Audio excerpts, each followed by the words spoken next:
E aí pessoal, beleza? Bem-vindo ao canal Repensando. Esse é mais um vídeo do nosso curso de Introdução à Filosofia. O tema do vídeo de hoje é Descartes.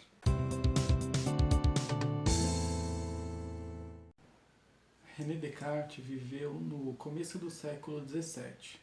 Ele era de uma família nobre e ele frequentou uma das principais escolas da época, que era chamada La Flèche.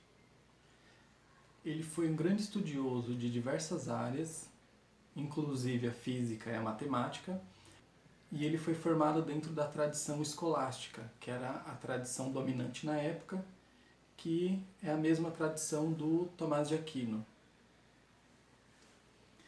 Quando Descartes terminou a sua educação formal, que ele saiu da escola, ele saiu com um incômodo. Ele sentiu que todos os conhecimentos que ele tinha adquirido lá, e ele sabia que era das mentes mais brilhantes da época, todo o conhecimento que ele tinha adquirido lá em La Flèche era muito duvidoso, muito incerto, coisas que eram sempre motivo de debate, que nunca estavam resolvidas.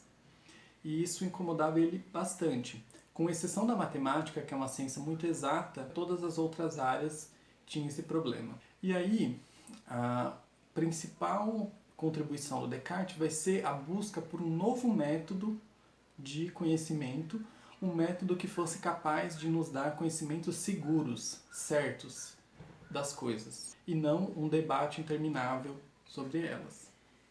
E aí o Descartes vai, digamos assim, suspender ou destruir todos os conhecimentos que ele tem para reerguer tudo do zero. Isso ele vai fazer tanto no discurso do método quanto nas meditações metafísicas. Em relação a esse novo modo de investigação, esse novo método, ele vai ser bastante original e ele vai causar um impacto muito grande. Sobre isso, o Descartes vai escrever primeiro nas Regras para a Direção do Espírito, onde ele coloca várias e várias regras para você levar em consideração na hora de investigar um problema. E no discurso do método ele vai resumir essas regras em 4.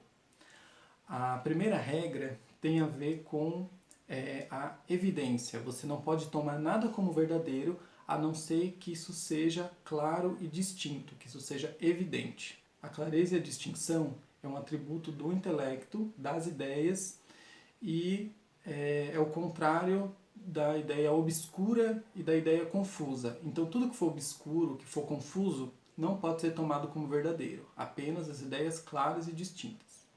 A segunda regra tem a ver com a análise. Na hora de investigar um problema, você precisa dividir em quantas partes for necessário até você chegar nas ideias simples, porque o nosso intelecto ele só consegue intuir, né, ter a intuição, que é essa captação das ideias, se elas forem simples. Você não consegue pegar um problema complexo e captar as coisas de uma vez só. Você tem que dividir em partes, e essa divisão é a parte da análise. A terceira regra é o contrário da análise, é a síntese, né? Depois de você ter dividido e de você ter conseguido verificar minuciosamente cada parte, você precisa juntar todas de novo para formar um todo. Porque se você não fizer essa síntese, no final das contas você vai ter várias ideias desconectadas, tá? Então análise e síntese são dois momentos diferentes da investigação. E a quarta regra tem a ver com a revisão e com a enumeração. A enumeração é o momento onde você vai verificar se você não esqueceu nada, se você passou por todas as partes do problema. E na revisão é o momento onde você vai olhar o raciocínio que você já fez e verificar se não tem nenhuma ideia errada, verificar se tem alguma coisa que está desconectada. Então, essas 4 regras são as regras principais resumidas no discurso do método. É importante observar que a investigação do Descartes não vai se dar através de temas. Ele não vai escolher um tema e falar do tema. Ele vai seguir a ordem dos raciocínios. Então, o importante para ele é deduzir uma verdade a partir de outra verdade. É o que a gente chama de ordem das razões. Ele vai seguir a ordem das razões e não a ordem dos temas. Então, mesmo que ele tenha que começar por um tema menos importante para chegar no mais importante, se o caminho do raciocínio for esse, ele vai fazer dessa forma. E também uma outra coisa importante de se notar é que ele usa como referência, como modelo, a ciência da matemática, o modo de investigação da matemática. Então é muito próximo o modo como ele investiga os problemas da filosofia do modo como a matemática funciona. E não é por acaso, ele é inclusive um grande matemático e o plano cartesiano que a gente conhece é cartesiano por causa do Descartes. Um dos nomes do Descartes, o nome do Descartes em latim é Cartesius. E o primeiro momento da investigação dele, isso tanto no discurso do método quanto nas meditações metafísicas, é o momento da dúvida. Ele vai primeiro analisar todos os conhecimentos que ele tem e ver qual desses conhecimentos pode se manter. Ele começa fazendo isso com os conhecimentos dos sentidos, aquilo que a gente vê e percebe com os nossos sentidos. E ele chega à conclusão que o conhecimento dos sentidos ele pode ser enganador, ele pode ser confuso, a gente pode ver uma coisa, achar que é determinado objeto, na verdade não é. Então, o conhecimento dos sentidos não é confiável. Então, todos os conhecimentos do sentido ele tira de jogo. Depois ele vai verificar a razão. Primeiro a razão das ciências, que para ele é muito geral, é muito confuso, então também não serve. E depois a razão em si, a própria matemática, o raciocínio puro. E ele coloca dois problemas aí, né? Primeiro, pode ser que a gente esteja sob influência de um Deus enganador, e aí a nossa razão seria enganada, ou então de um gênio maligno. E esse gênio maligno é uma questão bem importante, assim. O gênio maligno é como se a gente tivesse em nós alguma coisa que faz com que a gente tome por verdadeiro, através da razão, algo que não é. Então, essa hipótese do gênio maligno, ela vai ser um dos motivos para se desconfiar da razão. E aí a gente vê que não sobra nada, porque se a gente não pode confiar nos conhecimentos dos sentidos, nem nos conhecimentos da razão, da matemática, então como que a gente pode buscar a verdade? Aí fica um problema bem complicado, né? E se o Descartes parasse por aqui, ele seria considerado um cético, que é aquele filósofo que não acredita ser possível conhecimento seguro sobre nada. Só que o Descartes não para por aqui. Ele vai buscar essa primeira verdade. E aí ele pensa o seguinte: não posso confiar na minha razão, nem nos meus sentidos, mas de qualquer forma eu estou duvidando. E enquanto eu estou duvidando, eu estou pensando. E se eu penso, logo existo. Essa é a famosa frase, né? Penso, logo existo. Penso, logo existo é o modo como ele descreve no discurso do método. Nas meditações metafísicas eu penso, eu existo. E em latim, que também é muito usado, é o cogito ergo sum.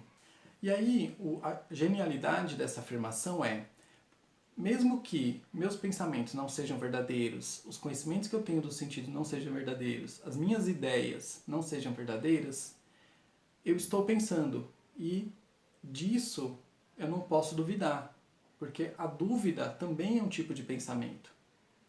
Então, eu penso. E para que eu pense, eu preciso existir. E aí ele tira outras conclusões daí. Não é simplesmente a existência do eu. É um eu enquanto ser pensante, que ele chama de res cogitans. Então, ele deduz que o eu, a essência, o principal, a nossa alma, é essa res cogitans, essa coisa pensante. A segunda coisa que ele vai concluir é que o nosso conhecimento se dá pelo pensamento e não pelos sentidos. E depois que a alma é mais fácil de conhecer que o corpo, porque com o meu pensamento eu tenho acesso direto à minha alma, à minha mente, e não ao meu corpo. É importante dizer que todas as verdades aqui estão sendo deduzidas das anteriores. Ele não pega nada de fora e coloca como se fosse certo. Ele sempre retira as afirmações daquelas certezas que ele já estabeleceu como verdadeiras. Mas aí ainda fica o problema. se eu sou uma coisa pensante, eu tenho ideias e tal, como eu posso saber se as minhas ideias correspondem ao mundo verdadeiro, ao mundo real, ao mundo de fora? Como eu posso saber se minhas ideias elas têm alguma correspondência fora de mim mesmo? E aí ele vai buscar a prova da existência de Deus. Para ele, existe no ser humano um conjunto de ideias, e essas ideias ou foram derivadas dos sentidos, ou então foram ideias criadas pelo próprio ser humano misturando uma coisa com outra. Por exemplo, a ideia de um anjo é a mistura de um ser humano com as asas que a gente já viu em outros animais. Mas para ele tem algumas ideias que a gente não pode ter criado porque a gente nunca teve acesso de outra forma, que são ideias de finito, ideia de perfeição e etc. Tanto o infinito quanto a perfeição são coisas que a gente não tem acesso no mundo real. A gente nunca viu nada infinito, a gente não pode ver nada infinito, e também nunca viu nada perfeito. Esses atributos estão ligados com a ideia de Deus. E para o Descartes, a ideia de Deus não pode ser criada por nós. Então a ideia de Deus ela só pode ter sido criada pelo próprio Deus. E essa é a primeira prova da existência de Deus. Depois ele vai fazer uma outra prova. E provando a existência de Deus como um ser perfeito, bom, infinito, ele vai dizer que por Deus ser bom, ele não pode ser um Deus enganador. Então a hipótese do Deus enganador já está excluída. E também ele não pode aceitar a ideia do gênio maligno, porque Deus é bom e verdadeiro e o nosso conhecimento não pode ser controlado por um gênio maligno. Então, retirando essas duas hipóteses, a gente pode reabilitar o conhecimento através da razão. E é assim que a gente garante que as nossas ideias claras e distintas correspondem à verdade. E assim, não vai dar para retomar todo o raciocínio do Descartes para falar dos temas que ele discute, mas eu vou trazer aqui algumas conclusões que ele chega. Em contraposição à res cogita, que é a coisa pensante, ele vai colocar a res extensa, que é o mundo material, as coisas do mundo material independente da sua forma. E nesse mundo material ele inclui também as plantas, os animais e o corpo humano. Então, tudo isso é res extensa. E para ele funciona como se fosse uma máquina. É regido pelas leis da natureza, as leis da física, e é uma substância totalmente diferente da res cogitans, que é a coisa pensante. Então, o pensamento e o corpo do ser humano fazem parte de substâncias totalmente diferentes. E aí vai surgir o problema de como essas coisas se comunicam, como o corpo e a alma se comunicam, se são totalmente diferentes e se são independentes. Aí ele vai trazer a ideia da glândula pineal, que é uma partezinha do cérebro que sofre influência da nossa alma e aí a nossa alma consegue interferir no nosso corpo.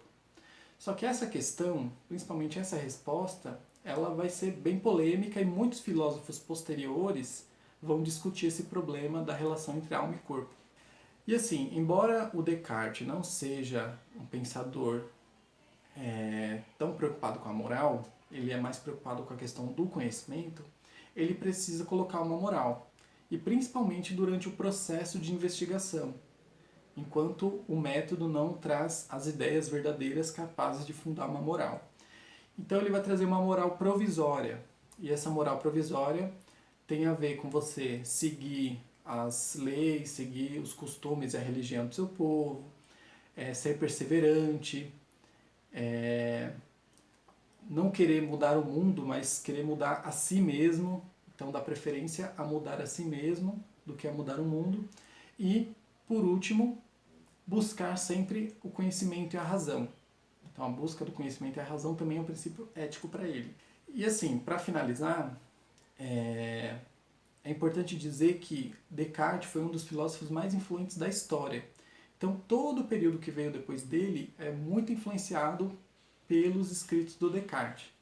E muitos filósofos vão seguir a linha dele, vai discutir problemas que a teoria dele levantou, outros filósofos vão trazer questões discordando do Descartes, mas nenhum filósofo importante depois dele vai ignorar.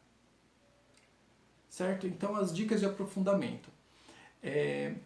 Ele tem o discurso do método e as meditações metafísicas, que fala sobre essa investigação. O discurso do método ele foi escrito, digamos assim, visando um público mais amplo, e as meditações metafísicas visando uns intelectuais da época.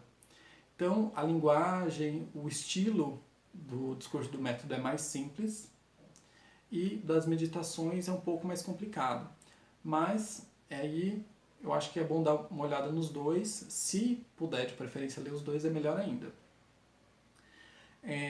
Tem as regras para a direção do espírito, onde ele coloca muito mais detalhado o método de investigação dele.